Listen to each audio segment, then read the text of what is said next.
Welcome back to the Marriage and Real Estate Podcast. That's my job. So you said hit it.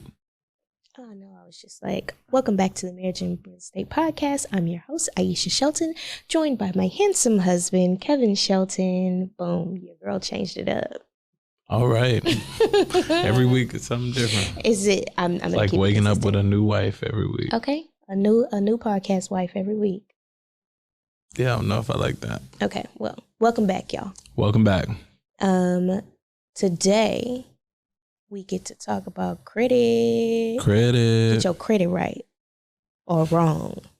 No, but seriously, can you do real estate with bad credit, good credit, credit? I don't know. What are we talking about today? Something about credit. No, so we're talking estate. about credit, and we could talk about it in a lot of different ways, but there is definitely a theme out there that you can do real estate with no credit, low credit, bad credit, good credit, all credit. And the reality of the situation is, technically, sure, you can do real estate with bad credit, no credit, all that good jazz. But the best way to do real estate is with good credit. It makes your life much easier. So, you know, they say the power of a credit score of 800 is worth like 200 grand. And in real estate, that's extremely valuable because, of course, real estate costs in the hundreds of thousands of dollars. Mm-hmm. So if just off your income, whether that's your job or your business and your good credit, you can go finance a property, you're already ahead of the game. Yeah. So, and we're talking about from an investing standpoint when it comes to credit. And honestly, I'd like to explore the obvious ways, some ways that you can use credit when you have good credit, because some of our viewers out here sitting on that big fat 800 or 850. What's the max? I think it's 850. Sitting on the big board, 800 and something. What we got board, 850. And then you have people who don't have good credit, right? And they may be telling themselves that like, oh, we have to wait it out because our credit isn't good or my credit isn't good. And that's not necessarily true too. So I'd like to explore today some of the ways that if you have good credit, how you can leverage that credit in order to invest and then build your portfolio. And then if you have bad credit, some of the ways that you can invest and build your portfolio as well. No, those are great options. So I definitely think those are great ways to talk about credit in this podcast today. Let's start with bad and then we'll get to the good. Really? Or you want to start with good and then get to the bad? But we can start with bad. No. We can start with good. Okay, start with good. So you have good credit, want to invest in real estate, you have a job, maybe both of you guys have a job, or you have a stabilizer and an igniter. And if you follow the Marriage and Real Estate Podcast, you know the difference between the stabilizer and the igniter. Yep. How can you leverage that credit in order to start or build your investment portfolio? So the easiest way, of course, is to buy a property. And if you have good credit and you have a job, you can leverage that income to get financed for a second home or investment property. Now, typically, you still have down payment requirements, which is something that a lot of people don't talk about. One of the benefits of good credit is you can get great terms, but one of the downsides is whenever you have, it's almost like a crutch. You know what I mean? Like good credit can be a crutch because you don't really have to be very creative to use good credit. If you have cash and good credit together, boom, you got business all day. Yeah, but there's nothing wrong with having cash and good credit. No, As not a matter at all. of fact, while I don't think there's any particularly ideal situation, I think in real estate, we're just problem solvers, right? We're solving problems. And so you just don't have as big as a problem to solve as somebody who doesn't have good credit or somebody who doesn't have enough cash. Maybe you have the credit and you don't have the cash, but in this business, regardless of what aspect of this business you're doing, it's about the creativity and how you solve problems. That's how those of us who are succeeding in the real estate business are actually succeeding, is we're solving problems. Yep. So I'll give an example of how we've used good credit. So when we were originally getting started investing in real estate, we owned an existing property that we had a lot of equity in. So we went and got a HELOC. So HELOC required high credit score, 700 plus score. And a HELOC is? Home equity line of credit. Home equity line of credit. So it functions very much like a credit card, but it's at the bank. So you have access to a line of money, maybe $60,000, $100,000, and you can take money off of it. So the money that you use. So say you go and you want to put $60,000 down payment on a property, you take that $60,000 out of your line of credit, you pay interest only on the $60,000, and when you pay it back, it just replenishes that line, and now you have another $100,000 to, invest with. Yep. And the benefit to that is that pretty low rate. So it's like 5 to 6%, which interest rates are risen now. Depends on when. It depends on your credit and your particular bank. But it is something that's available for those of you with great credit to get a home equity line of credit. Now, let me say this. The disclaimers, and we're not bankers, we're not attorneys, we're not whatever. Financial advisors. We are simply sharing what we have seen and what we have done. Every single bank has different stipulations for what you can do with a home equity line of credit. So before you guys run out and get home equity lines of credit based on your property, check with your bankers, check with your attorneys, check with your local laws and registrations to make sure that you're not misappropriating any funds with the home equity line of credit, because they want you to do whatever you told the bank you're going to do with that money, you need to go do that. Yeah. Now, let me say this. You can use that good credit and now the cash to go and buy another property that then you would have equity in. You can refinance and then wash out that line of credit. So that's a good way to do it. So the way we use our line of credit, and I hope we didn't violate anything now that you're saying that, but this was years ago. No, we didn't. It didn't have the stipulations. So we took the equity from the house with the line of credit, and we bought a property that it was a lipstick flip. Yep. So it had a great foundation and great bones, and all we had to do was go in and do some updates to fixtures and paint and that kind of stuff. And we flipped that property. We did. And so when we sold that property, we were able to pay back the line of credit and then take our profit from that. So that's how we used our line of credit to do a flip. Yep. And obviously there's so many other creative ways that you can use that line as well. And the benefit of doing that way was it gets you in the game, and then it gives you another property that then creates the cash, not only to pay back the line of credit, because that's a part of your down payment and stuff, but now it creates new profit that you can then invest, which we did in additional properties. So that's good credit, kind of in a snapshot. Now, there's more things that you can do with good credit. I mean, you can be the financial partner in other people's deals. You can use that good credit to participate in maybe some of the lower risk, better interest rate investments out there. You can, the things that you can do with good credit in a job are endless. Bad credit is a little bit more complicated, but also you learn more in doing the real estate part of that, right? Yeah. So bad credit causes you to be more creative. Are we there yet? Did we successfully transition from good credit to bad credit? Is there any other way? We only talked about one way with good credit. So and if this was just about, let's tell you one way to do with good credit and one way to do with bad credit. So I talked about investing in other people's deals. I talked about barely. Okay. You skimmed. I apologize. No problem. I'll deep dive. Let me deep dive. Oh, cool. So let's say you have an investment partner, somebody that comes up to you and says, hey, I have the skills, I have the deal, and I don't have the credit to go and the experience to go get a loan to be able to transact this project. You can put your credit up and with your signature be a financial partner that then helps deals get financed. So that would give you a better return than you'd otherwise get and a part of the equity stake of a project. So it gives you a way into the game as well, just by using your good credit. Okay. So there are two ways that you can use good credit to invest in real estate. And I would challenge you guys to go look at other ways that you can go and invest in real estate with good credit if all you had was credit or credit and money. And it's always like a mix, right? And sometimes it's nothing, but with whatever you have. So I feel like if we were to sit down with the couple and they said, hey, Kevin and Aisha, we have good credit, we both work a job, and we have, pretty decent incomes. What can we do and how can we start? We would give a totally different prescription for somebody who's like, listen, I got time, I got money, but my credit is bad. That would be a completely different prescription for that particular couple. So what detail the couples who have bad credit and they want to invest, because most people are like, oh, we don't have good credit. I'm working on my credit. And after I get my credit together, then I'm going to invest, right?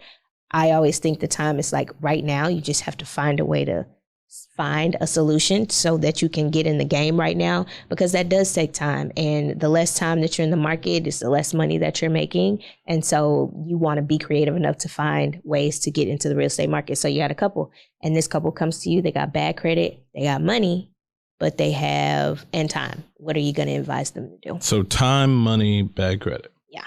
So the thing with time and money and bad credit, the lending part is the hamperance, right? So you can't just walk into a bank and get a regular loan. But if you have time and you have money, what you can do is find a deal that has such an upside that you can get financing at a little bit less advantageous terms because you have bad credit, but you have the money to do that deal, right? So you might get a 60% value loan, or you might get 30% value loan. Because you have money, you can use that money to make your deal happen. Same thing with time. You have the time to make the deal happen. So explain to the people what a value loan is. Okay, so when you purchase a property, most properties in the United States are somewhere between 3 to 20% down. Mm-hmm. So you're getting between 97 to 80% of the value of that property in a loan, mm-hmm. right? So as your credit profile goes down, the amount of risk that a bank is going to take on you goes down too, mm-hmm. right? So they're not going to give you up to 80% because they don't trust that just 20% is enough for you to have in that property to protect them. Right. So that's where you get into less advantageous terms like 70, 60, 50. We've seen as low as 30% loans, right? Where somebody's saying, I'll give you some of this money, but I'm not going to give you all that money. Right. And they still want the same terms as the original bank who put up 80%. So they want first lien position. They want the ability to call that loan due, foreclose on you if they need to, even though they're only giving you 50% of the deal or 40% of the deal. Yeah. And honestly, some might say like, oh, that's a bad deal. Like I don't get, the interest rate is less than favorable, or mm-hmm. the terms of the loan is less than favorable. And we had a mentor that told us like 100% of zero is zero, right? So if you have to get a hard money loan, which is typically not the most favorable, but you still have some margin on it, mm-hmm. it's better to get whatever that margin is rather than nothing, right? Yep. If you just didn't do anything. So hard money, I mean, and in my opinion, and we've done this too, is we've used hard money until we've gotten to a place where we didn't have to use hard money, yep. where we could have more favorable terms because our credit score and our income or whatever match that energy that mm-hmm. a larger institution would be happy to invest with. And so and that's also why I say like, you got to just jump in. Yep. You got to solve the problem and you got to jump in, because there's so many ways around it.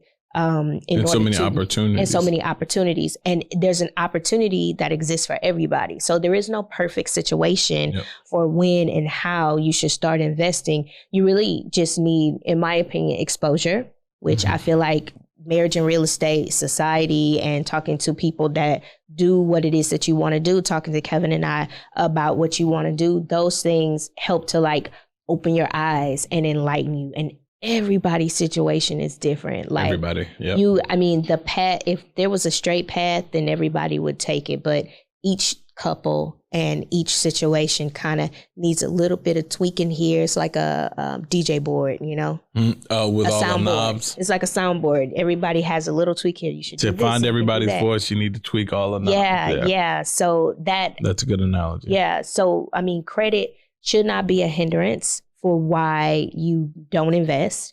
And I always still say like the best time is now. And even right now when everybody's like interest rates are high and it's about to be a recession, I'm like, people still buying property, period. You know what's crazy? So the worse your credit is, the better deal you have to find, but it gives you better deals, mm-hmm. right? So if you know a hard money lender is only going to give you 60%, well, you got to buy a deal at 30% mm-hmm. so that your cost basis is still so low that it makes that deal worth it to you. Yep. Right. And what I mean by cost basis is how much you're paying for the property. Right. So if I'm looking at a property that's $100,000 and I know this hard money lender is only going to give me $60,000, right? I got to buy it at $20,000 and put $20,000 in it. So I still have this $20,000 margin for what my hard money lender is going to give me, because I know, hey, either I'm going to put more money in this and have more risk on my side, or I got to buy it so good that it eases the burden of that cash, right? Now, I mean, if you got money, then you no problem buying it down. But if you don't have good credit and you don't have money, now you got to be real creative, because your skill set all lies in your creativity. Yep. I want to give another version of what you can do with bad credit. So when you have bad credit, but you have time, you can be the operational partner for a partnership with somebody else who does have cash or good credit, even for the bank. Yep. So a guy I used to work with years ago, when I started my first construction company, he was one of the contractors I used to work with. So he partnered with a hedge fund and became basically their GC. So instead of doing his own deals, because he didn't have the credit, he didn't have the money, what he did was he said, hey, all I got is time and I have this skill set. Let me just work for you and you give me a little bit of the back end of a deal, but it gets me in the game. Yeah. And what he did was he did 10, 15, 20 deals with this hedge fund, stacked his money, built up his credit. So then he could start doing 1-2 deals on his own.